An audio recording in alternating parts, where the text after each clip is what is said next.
Mesdames, Messieurs, chers téléspectateurs d'Africa 24, bienvenue. Merci de nous rejoindre dans cette émission, l'émission qui reçoit aujourd'hui le ministre burkinabé de la Culture, des Arts et du Tourisme, M. Abdoul Karim Sango, est notre invité. Merci d'avoir accepté notre invitation. Merci à M. Babilas et merci à Africa 24 de m'avoir invité. Tout le plaisir pour nous de vous avoir dans cette émission. Et quand on connaît les attaques terroristes au Burkina Faso ces derniers mois, on se demande qu'est-ce qui reste du tourisme burkinabé aujourd'hui.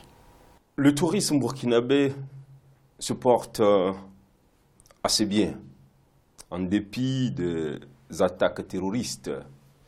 Il est évident que, avec la mauvaise communication de crise entretenue, je dois le dire, par certains médias, notamment les médias occidentaux, qui tendent à faire croire que, en Afrique, de façon générale, et qu'au Burkina Faso, à tout coin de rue, on rencontre terroristes. Ils ont fini par faire peur à ce que nous appelons dans notre jargon les touristes externes. Même si on enregistre que certains parmi eux qui croient au Burkina Faso continuent évidemment de nous rendre visite. Quand je pointe un doigt accusateur sur les médias occidentaux, c'est pour simplement dire que le phénomène du terrorisme qui nous cause autant de dommages doit être intégré comme un phénomène désormais naturel dans la vie des nations. Oui, mais monsieur le ministre, les médias occidentaux que vous pointez du doigt, mais ils n'ont fait que relayer ce qui est. Ce qui est sûr, il y a eu des attaques terroristes ici. Pas une seule attaque, pas deux attaques seulement. Il y en a eu. Et vous ne pouvez pas jurer que ce phénomène est éradiqué complètement aujourd'hui, qu'on a pris toutes les mesures de sécurité aujourd'hui pour que les terroristes ne frappent plus au Burkina Faso. Ce n'est pas la faute des médias. Indiquez-moi un seul pays qui a éradiqué le terrorisme. Et je vous dirai que le Burkina Faso aussi l'a éradiqué. Je ne dis pas que, de façon factuelle, donc dans les faits, il n'y a pas eu des séries d'attaques. Je dis que la manière de présenter ces attaques, il y a une sorte d'amplification de l'impact de ces attaques. Mais pour quel intérêt? Parce qu'en même temps que ces médias occidentaux sont prompts à dire que les terroristes ont frappé Ouagadougou, ces médias n'ont pas la même promptitude pour dire que depuis quelques mois, les forces de défense et de sécurité du Burkina Faso montent en puissance et qu'elles ont développé une capacité réelle d'anticiper sur ces attaques. Mais parce que deux cas pour illustrer cela. Un cas à Ouagadougou, où par anticipation, on a mis fin à l'opération. Un autre cas, il y a moins d'une semaine, à Bobo-Dioulasso. Ce qui veut dire que le Burkina Faso, tirant leçon de ces expériences malheureuses, qui sont des expériences qu'on rencontre, comme je le dis encore, aux États-Unis, en France, en Angleterre, avec une ampleur beaucoup plus importante en termes de nombre de pertes en vies humaines. Mais je rentre de Paris, il n'y a pas 2 ou 3 semaines. Ça n'empêche pas, ça n'empêche pas, M. Babilas, que les touristes continuent de venir en visite sur le territoire français. Ce qu'il faut éprouver, c'est le dispositif de sécurité qui est mis en place pour permettre non seulement aux Burkinabés de vivre en sécurité, mais de permettre aussi à ceux qui nous rendent visite de vivre en sécurité au Burkina. Et aujourd'hui, je dis, le dispositif qui est là est un dispositif rassurant. Contrairement à ce que c'était au moment où les terroristes sont venus. Oui. Oui, nous avons tiré évidemment leçon de l'expérience que nous avons vécue malheureusement avec ces terroristes. Monsieur le ministre, on va poursuivre cette émission. Le Burkina Faso est présenté quand même comme un pays de grande culture. Et j'allais vous demander, quels sont les leviers sur lesquels vous appuyez aujourd'hui pour que le Burkina Faso garde et revendique toujours cette appellation de pays de grande culture? D'abord, c'est que les Burkinabés, comme l'avait déjà dit le président Toussaint Sankara, acceptent de vivre tels qu'ils sont eux-mêmes. Donc c'est d'abord l'acceptation de son identité. Tout part de là. Chaque jour, chaque semaine, chaque mois, au Burkina Faso, l'on travaille à donner vie à ce qui fait partie de notre identité culturelle, conformément d'ailleurs à la Convention sur la diversité culturelle qui a été adoptée par l'UNESCO et ratifiée par notre pays. Monsieur le ministre, un fait très important sur lequel je voudrais mettre le doigt, c'est le port d'un pagne ici qu'on appelle le faso d'Anfani, que je vois beaucoup de personnes, comme ce que vous avez porté. D'ailleurs, c'est tout à votre honneur, justement, pour montrer que vous êtes, vous êtes un modèle de la promotion de ce tissu-là. Je ne sais pas quel est le travail qui a été fait pour que les Burkinabés s'acceptent à travers cette tenue-là, à commencer par la première autorité du président de la République, qui porte fièrement cette tenue-là, et c'est répandu un peu partout, ce qu'on n'observe pas souvent dans la plupart des pays africains. Je dois dire que aujourd'hui, en tant que ministre de la Culture, mais en tant que Burkinabé simplement, j'éprouve un grand plaisir, un grand honneur à me vêtir de ce pagne. Ce qui n'était pas le cas il y a quelques mois, peut-être même bien avant que je devienne ministre de la Culture. Vous faites bien de poser la question, qu'est-ce qui a bien pu se passer? Il faut véritablement inscrire à l'honneur de l'actuel président du Faso.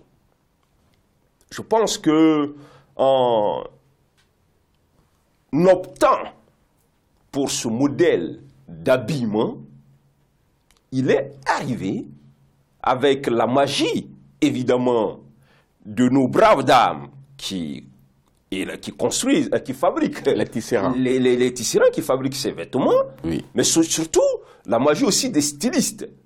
Parce que le pagne a beau être bien tissé, oui. Encore faut-il le coudre de sorte à ce que, quand il est porté, il reflète une certaine élégance. Donc les couturiers burkinabés qui innovent à travers des modèles différents. Voilà. Donc je pense que le président est arrivé dans une démarche pédagogique.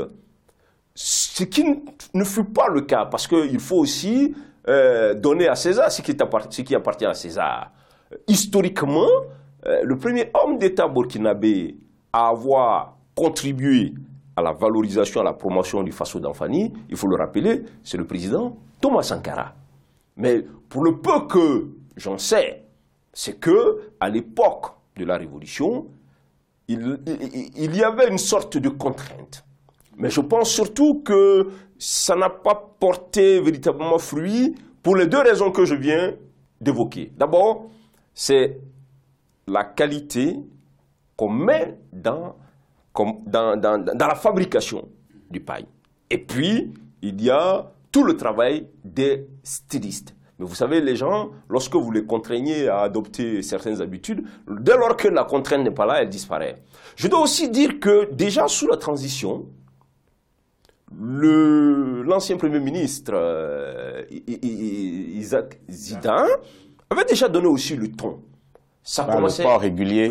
Par le port régulier. Et puis, véritablement, ça a pris des proportions plus importantes avec le président Roch-Marc Christian Kaboré. Le gouvernement a pris un texte pour en faire une tenue officielle.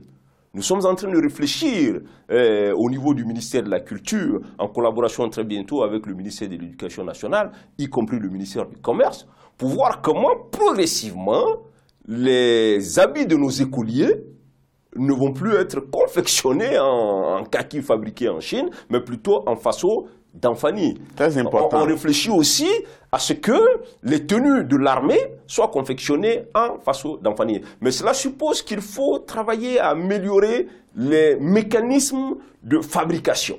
Parce que tel qu'il est tissé au plan traditionnel, il pourrait être difficile de produire en quantité très suffisante. Et il y a le coût aussi.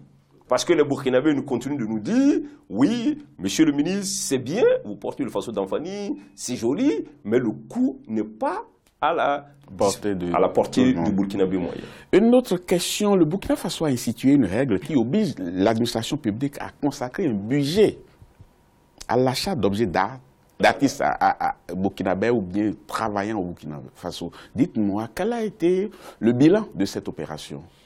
La loi a été adoptée il y a 1 an, ce qu'on appelle la loi des 1%.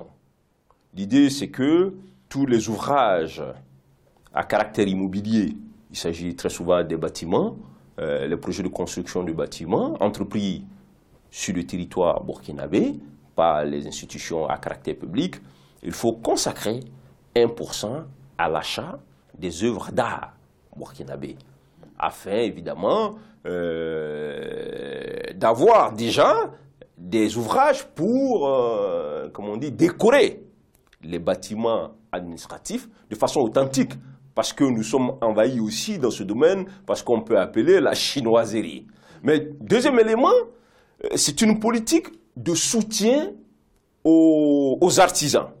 Il faut dire évidemment que 1 an après, rien n'a encore été fait véritablement pour rendre opérationnelle cette loi. Je pense que, avec les différents acteurs, nous sommes en train d'entreprendre une action de sensibilisation pour que les différents acteurs prennent conscience de l'existence du texte lui-même. Je suis optimiste que au maximum d'ici 2019, la loi va être beaucoup plus opérationnalisée. Monsieur le ministre, nous sommes au pays du FESPACO, le Festival panafricain de cinéma de Ouagadougou, et on a constaté quand même que ces dernières années, les Burkinabés n'ont pas été primés lors de ce festival. Je crois que c'est par rapport à cela que le président de la République a fait un geste d'1 milliard de francs CFA pour doper un peu le cinéma burkinabé. Apparemment, on a eu du mal à se raccorder sur les conditions d'attribution de ce milliard aux cinéastes. On en parlera dans la seconde partie de cette émission, et également on va parler un peu de votre parcours politique, surtout que vous avez entre-temps démissionné de votre parti politique, vous avez été dans la société civile, vous êtes revenu et aujourd'hui vous êtes au gouvernement que vous avez combattu hier. Qu'est-ce qu'il y a 15 ans entre-temps? Entre autres choses que nous allons voir dans la seconde partie de cette émission, chers téléspectateurs, ne partez surtout pas, restez avec nous, on revient dans quelques instants.